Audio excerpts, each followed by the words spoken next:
D'accord. Donc, premier enseignement de la Lachon Hara sur le Sefer du Chafetz Chaim Shiur HaYomi, l'enseignement journalier, d'accord. Donc, comme Alev Tishrei par exemple, premier jour. Définition, qu'est-ce que c'est l'interdit du Lachon Hara? Maou sur Lachon Hara. Qu'est-ce qu'on appelle du Lachon Hara? Donc, par définition, Agdarat Lachon Hara, ou Dibour Begnuto chez la dame.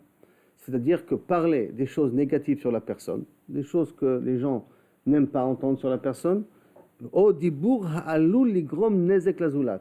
Ou, par exemple, je dis des choses que les conséquences, c'est que la personne risque de perdre, avoir un ézek, avoir un dommage là-dessus. Donc il y a deux définitions dans le din de la Lachon Hara. La première définition, c'est bien entendu le fait de dire du mal, même s'il n'y a pas de conséquences, même si après il continuera à mener une vie normale, ça s'appelle quand même du Lachon Hara. Deuxième problème dans la définition du Lachon Hara, c'est que je dis quelque chose qui peut être normal, mais la conséquence de ça, c'est qu'il va perdre. Alors que je n'ai pas dit du mal. Mais ce que j'ai dit, ça a causé que la personne elle va perdre. Ça rentre dans la définition aussi du Lachon Hara. Donc, il me dit Adam Begnout Ravero, Rezebegeder Lachon Hara. Donc, quelqu'un qui a dit du mal, ça rentre dans la définition du Lachon Hara. Afim Barour, Shelo Igarem Lo Alienezek Aliedekar, Kol Nezek Lachavero, comme on a dit. Même si c'est sûr que l'autre ne va rien perdre, le fait que j'ai dit du mal de lui, alors ça s'appelle du Lachon Hara. Etzem Isuk Bechesronotav Shel Azolat ou Isuk Bifnei Atzmo. Par conséquent, le fait rien que de parler des défauts de quelqu'un, du manque qu'il y a sur quelqu'un, alors ça déjà en lui-même, c'est un problème en soi, c'est un interdit en soi.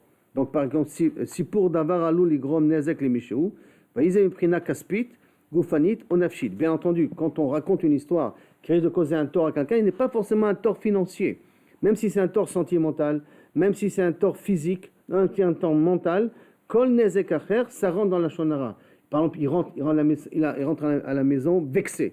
Il n'y aura rien, il n'y aura aucune conséquence, d'accord? Ni financière, ni truc. Mais vexé, ça veut dire psychologiquement, il est nerveux maintenant, ou il est triste, ou il rentre en déprime, ou il va rentrer avec la maison, il ne va pas pouvoir parler avec sa femme, il va être nerveux contre sa femme, parce qu'on a parlé un petit peu, pas tout à fait correctement avec lui. Ça aussi, ça rentre dans la catégorie du Lachon Hara. Gamim advarim enam shliliim.